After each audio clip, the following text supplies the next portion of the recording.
Nesse vídeo aqui eu vou te ensinar do e does de um jeito bem simples de você entender, então vem comigo. E aí pessoal, tudo bem? Sejam muito bem-vindos aqui mais um vídeo aqui no meu canal. Meu nome é Vinícius Safiotti, professor de inglês, e aqui nesse vídeo eu vou te ensinar o do e o does de um jeito bem fácil de você entender. Então se você tem dificuldade de quando usar o do, de quando usar o does, se você tem dificuldade com esse assunto, esse vídeo foi feito exclusivamente para você, tá?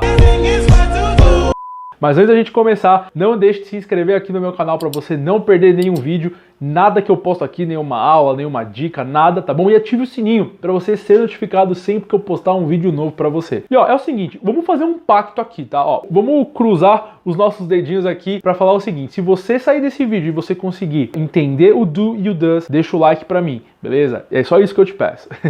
Bom, pessoal, vamos entrar de sola nesse assunto aqui, tá? O que você precisa entender para entender o do e o does? É que no inglês a gente tem uma coisa que se chama verbo auxiliar, tá bom? Por exemplo, se eu falo assim para você em português: você gosta de cerveja? Aqui eu tô colocando uma entonação. Agora, se eu não coloco entonação nenhuma, eu falo: você gosta de cerveja. É a mesma frase, só que por conta da entonação, eu tô saindo de uma frase que é afirmativa e tô indo para uma frase que é interrogativa, tudo por conta da entonação. Só que no inglês isso não acontece. No inglês tem uma coisa que se chama verbo auxiliar, tá bom? O verbo auxiliar no inglês, ele é usado para fazer perguntas e ele é usado para frases negativas, tá bom? E o que acontece? Cada tempo verbal tem o seu verbo auxiliar. Então, por exemplo, o passado a gente usa o verbo auxiliar did. No presente a gente usa do ou does. No futuro a gente usa will. É só para você entender aqui, eu trouxe os principais aqui, tá? O passado simples, presente simples e o futuro simples, ok? Bom, então vamos voltar lá para aquela frase que eu falei para vocês. Você gosta de cerveja? Aqui é uma frase afirmativa. Se eu for querer colocar em português uma frase interrogativa: você gosta de cerveja? Eu vou mudar a entonação, certo? Agora, vamos passar para o inglês. Se eu vou falar a frase afirmativa: you like beer? Tô afirmando. Agora, vamos fazer uma frase interrogativa. Eu não posso falar you like beer. Tá errado. Achou errado? A gente tem que pôr uma coisa chamada verbo auxiliar. E o auxiliar do simple present, do presente, é o do. Então vai ficar: do you like beer? Se eu for falar para he, she, it, que é a terceira pessoa do singular, eu vou utilizar o does. Does he like beer? Does he like beer? Percebeu? Então, do e o does aqui, eles não têm tradução, tá bom, pessoal? O do e o does aqui, eles não têm tradução nenhuma. Eles só estão indicando que é uma pergunta no presente. Só isso.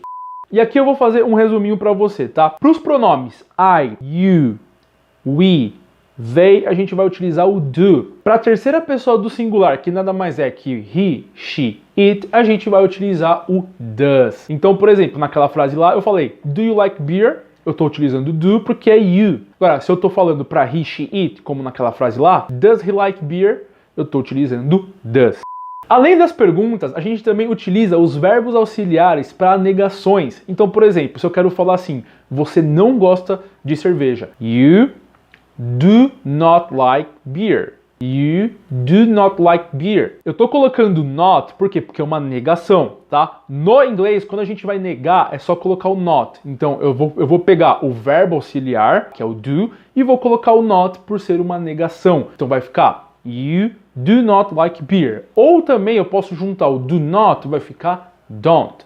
You don't like beer. Vamos fazer para a terceira pessoa do singular, que é para he, she, it. Se eu quero falar que ele não gosta de cerveja, o que eu vou colocar? He does not like beer. Tem que pôr o not lá, por quê? Porque é uma negação. Ou também eu posso juntar does com not, vai ficar doesn't. He doesn't like beer. Viu só como é tranquilo você entender o do e o does? O do e o does, ele é o verbo auxiliar do simple present. A gente usa ele para fazer perguntas, ok? E também para fazer frases na negativa, galera. Agora, presta muita atenção no que eu vou falar aqui para você, tá bom? Nesses casos, o do e o does, eles não têm tradução. Eles estão como verbos auxiliares, ok? Agora, tem uma outra função do do e do does. O do e o does, eles também podem ser o verbo fazer. Sim, Vini, eu posso utilizar o do e o does como verbo fazer, e aqui eu vou trazer um exemplo para você. Se eu falar assim, I do my homework. Nesse caso, o do, ele tá como verbo fazer, eu faço a minha lição de casa. Se eu quero falar para he, she, it, eu vou utilizar o does, lembra?